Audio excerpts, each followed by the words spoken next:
كل عشاقي علي معلول نجم الحلول.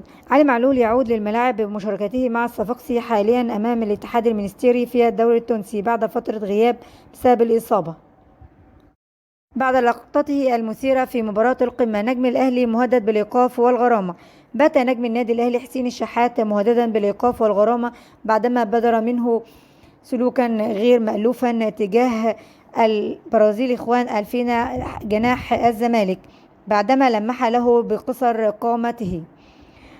وبحسب ما تنص عليه لائحة العقوبات في رابطة الأندية المحترفة الخاصة بمسابقة الدوري المصري، فإن حسين الشحات إذا ما ثبت عليه هذا الفعل وما بدر منه تجاه خوان ألفينا سيكون مهددا بالإيقاف من مباراة إلى 3، بخلاف غرامة مالية من 10 إلى 40 ألف جنيه.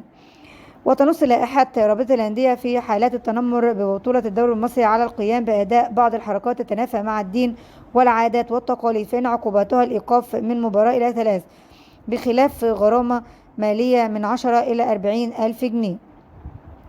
يذكر أن مسؤولي نادي الزمالك يدرسون التقدم بشكوى رسمية لرابطة الأندية ضد حسين الشحات بعد وقعته مع إخوان ألفينا، وتوقف هذا الأمر حاليا على مراجعة اللقطات المصورة من جميع الزوايا للتأكد من تصرف اللاعب نادي الأهلي تجاه جناح الأبيض.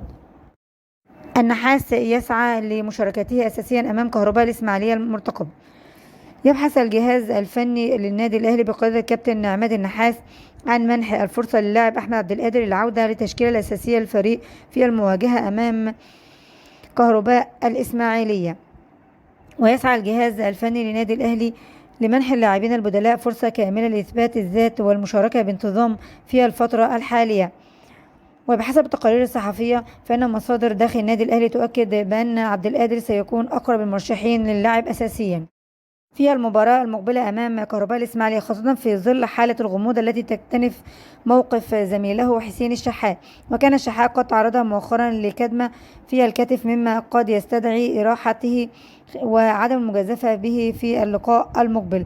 وتعتبر خطوة الدفع بعبد القادر في التشكيلة الأساسية جزء من استراتيجية الجهاز الفني لإعادة إدماج اللاعب بشكل تدريجي في المباريات. وسبق الجهاز الفني أن بدأ بتطبيق هذه الخطوة والخطة بالفعل ليمنح عبد القادر فرصة للمشاركة في الشوط الثاني من لقاء القمة، إشارة واضحة للثقة في إمكانياته. الأهلي شاف أكثر من 50 CV لكل المدربين اللي تعرضوا عليه. الصحفي محمود شوقي مع إبراهيم فايق عبر الكرة مع فايق. الأهلي ممكن يؤجل موضوع التعاقد مع المدير الفني للتوقف الدولي بعد القادم، لأن الإدارة مش عايزة تتعاقد مع مدرب ليس على المستوى وتريد التريث في الأمر وعدم الاستعجال. الأهلي عمل زوم مع مانشيني وسبليتي، كما أن الأهلي تواصل مع المدرب زين الدين زيدان عن طريق وسيط ورفض. هناك مفاوضات مع كيروش وطلب مهلة لتسوية أوضاعه مع منتخب عمان، والباب لسه مفتوح وما اتقفلش. وروي فيتوريا مازال الأهلي يتواصل معه وطلب راحة مع عائلته والعمل بعض الفحوصات الطبية لأنه شعر بعض الإجهاد.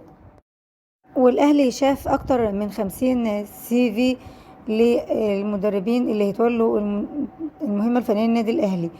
والنادي الأهلي بيتريث جدا في موضوع المدير الفني لأنه مش عايز يتحرج قدام الجماهير بتوعه. وجيس ثروب عمل زوم مع الكابتن خطيب خلال الفترة اللي فاتت ولم يتم أي اتفاق حتى الآن.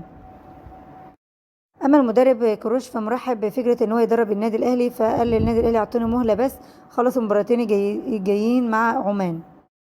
وهناك تحمس كبير داخل القلعة الحمراء لكيروش.